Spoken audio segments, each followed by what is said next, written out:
আমি খেড়িহর মাদ্রাসা, চাঁদপুর খেড়িহর মাদ্রাসার তালিবে ইলম, ওখানে আমি প্রথম জামাত থেকে মেশকাত জামাত পর্যন্ত পড়েছি। মেশকাত জামাত ওখানে সর্বোচ্চ জামাত ছিল, দাওরা হাদিস সেখানে তখন ছিল না।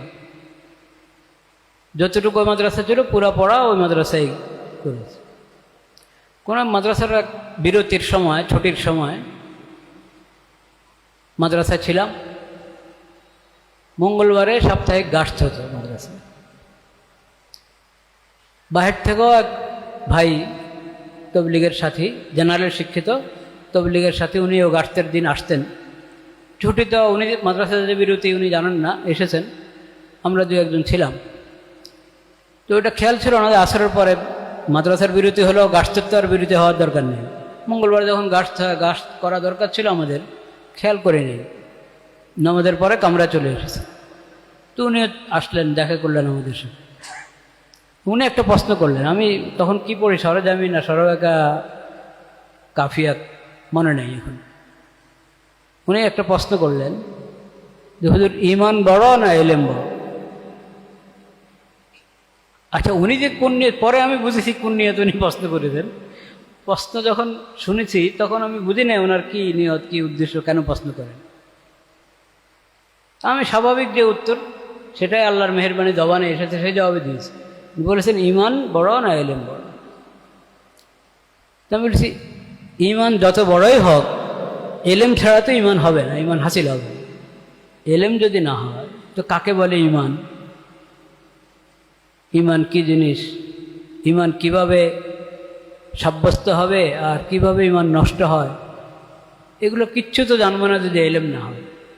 তো ইলমে বড়। উনি আর খামোশ, কিচ্ছু বললেন না, খামোশ। পরে আমি বুঝতে চাচ্ছি কেন উনি খামোশ হয়ে গেলেন, উনি কথা বলছেন না। ওনার ছিল, ধারণা ছিল যে আমি উত্তর দিব ঈমান বড়।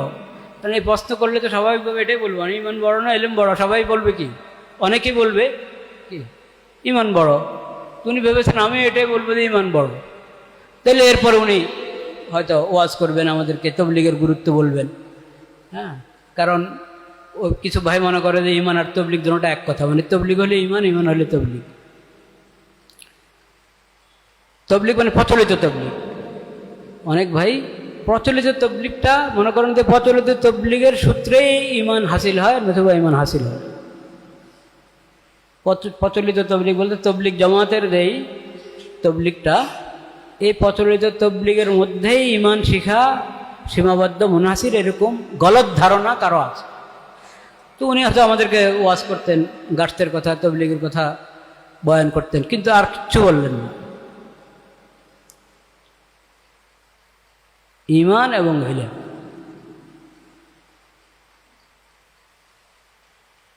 ইলম ছাড়া তো ঈমানও হবে না। ঈমান হাসিল করা ইলমের উপরে মওকুফ। তো হুজুর তো দলিল দিলেন। এই বিষয়টা প্রতি দৃষ্টি আকর্ষণ করাই আজকে আমার সফরের উদ্দেশ্য।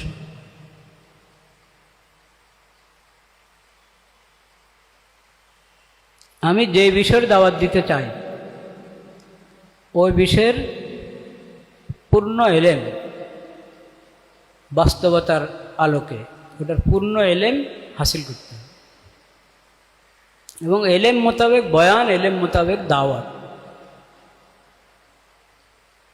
ওয়ালা তাকফু মা লাইসা লাকা বিহি ইলম, বেলা ইলম কিচ্ছু বলবো না, ইলম ছাড়া কিচ্ছু বলবো না। আল্লাহ তাআলা খামোশ থাকার ইখতিয়ার রেখেছেন। খামোশ থাকার, চুপ থাকার অপশান আছে না? নাই? আছে। আমার উপরে তো বলা ফরজ করেননি আল্লাহ তাআলা। ফরজ করেছেন কি? নবী করিম সাল্লাল্লাহু আলাইহি ওয়াসাল্লাম বলেছেন, মান কানা ইউমিনু বিল্লাহ ওয়াল ইয়াউমিল আখির ফালিয়াকুল খাইরান আও লিয়াসমুত। আল্লাহর প্রতি যদি ঈমান থাকে, আখিরাতের প্রতি ঈমান থাকে, তাহলে ভালো বলো, ঠিক কথা বলো, সুন্দর কথা, সঠিক কথা, ভালো কথা বলো। আও লিয়াসমুত, বা চুপ থাকো। তাহলে চুপ থাকার ইখতিয়ার যখন আমার আছে, আমি চুপ থাকি। আমাকে বলতেই হবে কেন? বলা তো আমার উপরে ফরজ না।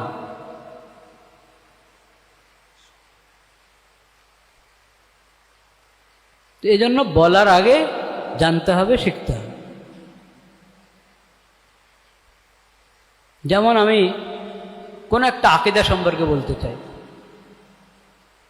বা আমি কোনো ফিতনা সম্পর্কে বলতে চাই। সমাজে কোনো ফিতনা দেখা দিয়েছে, এই ফিতনা সম্পর্কে আমি আলোচনা করতে চাই। নতুন সমস্যা দেখা দিয়েছে, এই সমস্যা এবং তার সমাধান নিয়ে কথা বলতে চাই। দিনের কোনো একটা বিষয় মানুষকে বোঝাতে চাই, বলতে চাই। সর্ব অবস্থায় যে বিষয় বলতে চাই সেই বিষয়ে আমার যথাযথ ইলম থাকতে, যথাযথ ইলম থাকতে। কোনো ফিরকা নিয়ে কথা বলতে চাই, কোনো একটা ফিরকা, বাতিল ফিরকা, গুমরা ফিরকা নিয়ে কথা বলতে চাই।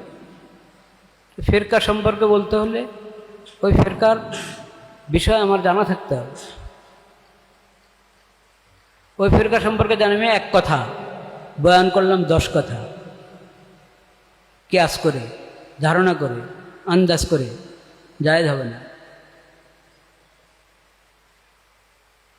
অনেক সময় বেশি সমস্যা দেখা যায় আমার মানসিব, ওহদা, আমি শাইখুল হাদিস, আমি শাইখুত তাফসীর, আমি খতিব, আমি মুফতি, আমি ওয়াইজ, আমি অমুক জায়গার প্রধান, এগুলো হলো আমার ওহদা। কিন্তু ওহদা মোতাবেক এলেম আমি হাসিল করিনি। ওহদা মোতাবেক হাসিল করে নেই, কিন্তু কথা ওহদা মোতাবেকে বলছি। এটা অনেক বড় ফিতনা। ওহদা পেয়ে গেছি মুফতে, এখন কথাও বলি মুফতে। এটা অনেক বড় অন্যায়, জুরুম, কবিরা গুনাহ। বা ওহদা সালাহিয়তের ভিত্তিতে পেয়েছি, ভালো কথা, ওহদা সালাহিয়তের ভিত্তিতে পেয়েছি,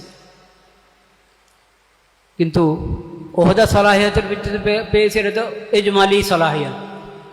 এখন আমি আমার এই ওহদায় থেকে আমি যা যা কাজ করব, চাই আমার জায়গায় বসে কাজ করি, অন্য জায়গায় কাজ করি, আমার জায়গায় কথা বলি, অন্য জায়গায় কথা বলি, ওহদার যে পরিমাণ ওজন, কথারও মানুষ এর চেয়ে আরো বেশি ওজন হিসাবে ধরে নেয়।